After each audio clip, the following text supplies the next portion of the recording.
Senator Grassley. I think you'll find my tone a little bit different than has been sometimes that I've questioned ABA about. I've been critical of your involvement in this process.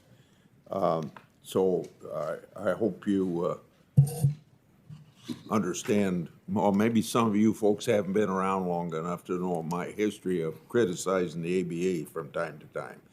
So my first question is, does it remain the ABA's policy to keep confidential the names of the people it's interviewed, as well as its material dealing with deliberations and analysis of nominees?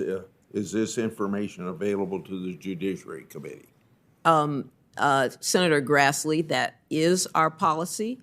Those interviews, the names are kept confidential, the deliberations are kept confidential, and the heart of it, and the reason, Senator Grassley, is because we want candid, honest statements from those that we interview. If people knew their names would be associated with their comments, no one would answer our calls.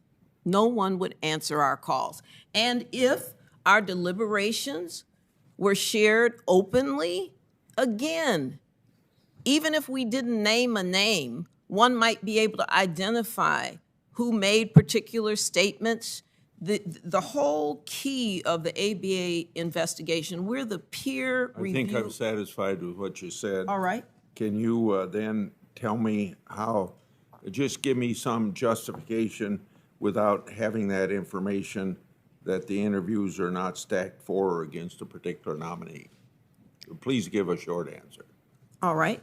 The evaluators take what I think is almost like a sacred oath to conduct nonpartisan questioning, to get to the bottom line, to make sure individuals are able to be free to answer the questions that we pose.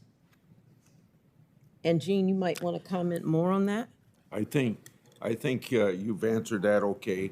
What I need to just hear from you, accepting the legitimacy of everything you've told me to this point, would there be anything wrong with people interviewing it or for members of this committee seeing that material in a confidential environment?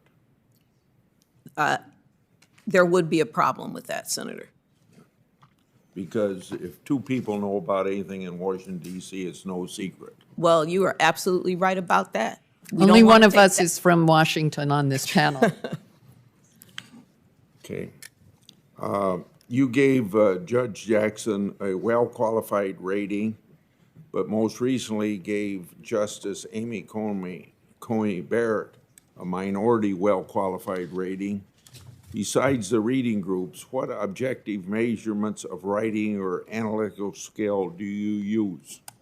Well, first, Senator Grassley, if I could make one point, Judge Barrett actually received a well-qualified rating. When the majority votes well-qualified or qualified, if it's a majority vote, the rating of the nominee is qualified. Is well qualified. We use the very same standard for each nominee, and we follow the process with Justice Barrett. I wasn't on the committee at the time. Certainly, our report is a matter of public record, but the bottom line is she received a well-qualified recommendation from this committee, rating from this committee. Give me just a rough idea of the objective measurements you do of writing or analytical skills. Well, her analytical skills were excellent, as I recall, from our report. As I said, you can refer to that report, and as I said, our rating was well qualified.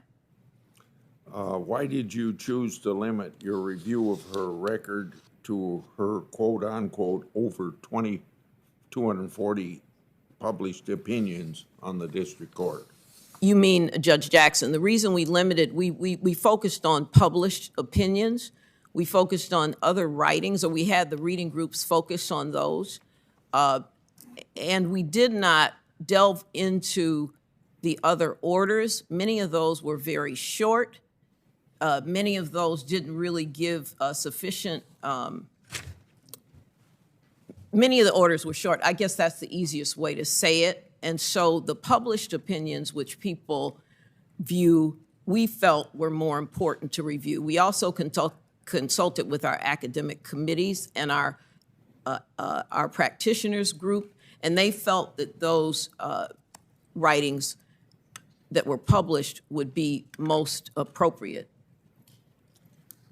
Joe, did you have anything? Well, and Senator Grassley, on that point, as you know, published opinions within the legal community are those that are relied on for precedential value more so than unpublished opinions. So it was really those opinions she was putting out there for the legal community.